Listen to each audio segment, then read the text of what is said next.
everyone, let's read The Smart Cookie from the #1 New York Times best-selling team, Jory John and Pete Oswald.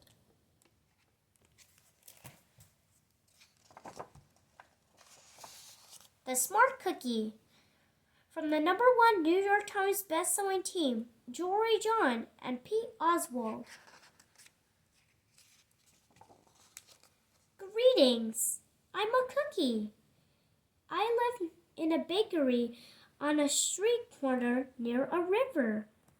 Come on in. Welcome to our little community. It's a warm and supportive place to spend some time. Pretty fantastic, eh?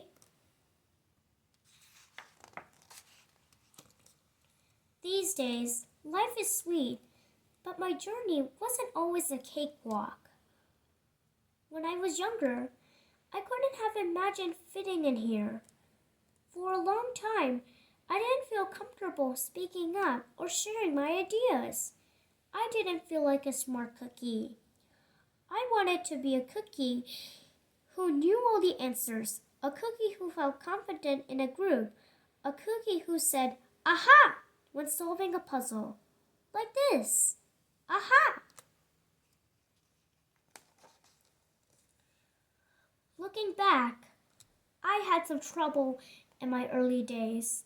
I went to school in a gingerbread house. Our teacher, Miss Biscotti, was kind and patient. When I arrived each morning, she waved at me and smiled. But I didn't get the best grades. And I never raised my hand because I couldn't think of the answers as fast as the others. And I was the last to finish most tests. Sigh. It wasn't because I didn't care. And it wasn't because I didn't try. Sometimes I get distracted and mess up, even though I knew the material. Those were the most frustrating moments of all. Once I misspelled the word dough. That was rough. Another time I added when I meant to subtract. Occasionally, we'd have a lesson where I had absolutely no idea what was happening. I just couldn't keep up. I imagined that my desk was a raft and that I was completely lost at sea, because that's what it felt like. At night, I slept in a cookie jar. I had about 6 dozen roommates. Move! You move! No, you move! No, you move! No, you move! I'd stay awake and stare out the window and worry, sigh. And it went this way, day after day after day. But then something happened that changed everything. It all started with a homework assignment. Miss Biscotti requested our attention one afternoon. "Tonight, I would like you to create something completely original," she announced. "It can be anything you want. Please bring it to class tomorrow." That was it. There were no further instructions. Miss Biscotti winked at me as I gathered my belongings. I felt like I had a million butterflies in my stomach. Create anything? Something original? Due tomorrow? Gulp. When I got home, I immediately went to work. At first, I tried a cooking project. The results were half-baked. Next, I tried to hammer and nail something. It splintered immediately. Then I tried making a sculpture. It was a complete bust. I wondered if I was about to fail yet another assignment. I was stuck. I stared out the window and watched the rain hit the river. There was something mesmerizing about the water. How it moved in such a chaotic way, swirling around and around, yet ultimately figuring out exactly where it needed to go. Aha! Suddenly, I had an idea. I decided to write something original. A poem. I came up with the title based on how I had been feeling, my crummy days. After that, the rest of it seemed to fall into place. I wrote and I wrote. I lost track of time. An hour went by in a flash. Aha! I said when I was finished. I couldn't sleep that night, but it wasn't because I was worried. It was because I was excited. I felt like I had really accomplished something. I felt smart. The following day, Miss Biscotti asked for volunteers to share what we created.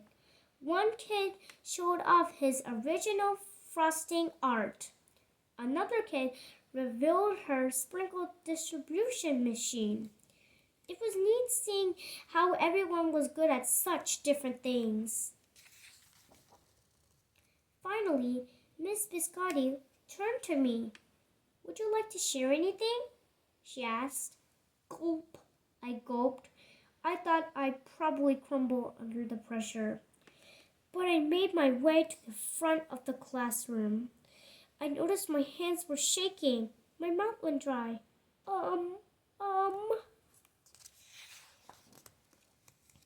This poem is called My Crummy Days, I said, my voice cracking. And then I read it aloud. As I spoke, I noticed some kids nodding at certain lines. Other kids laughed at parts that were supposed to be funny. As I built toward the final, I felt myself becoming more confident and animated. And in the end, everybody clapped and cheered. I promise you this, I'll never ever forget it. Miss Biscotti was beaming. No one but you could have written that poem, she said. It was completely original. Aha! I had done it. I created something and shared it with the world. Well, my world, at least. The rest of the day was a blur. By recess, I was already planning my next poem. I would call it My Sweet Morning. Aha! I thought when I came up with the title. Later that afternoon, Miss Biscotti handed me a note. It said that I should keep on writing, no matter what. That meant so much to me.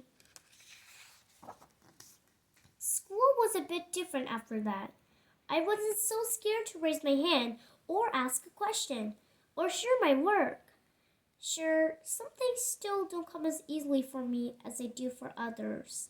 Bonk. But now I know that you can be smart in many different ways. You don't have to have the answers to every question or suddenly be great at everything all at once. You just need a chance to try all kinds of things to find out who you are and what you like to do.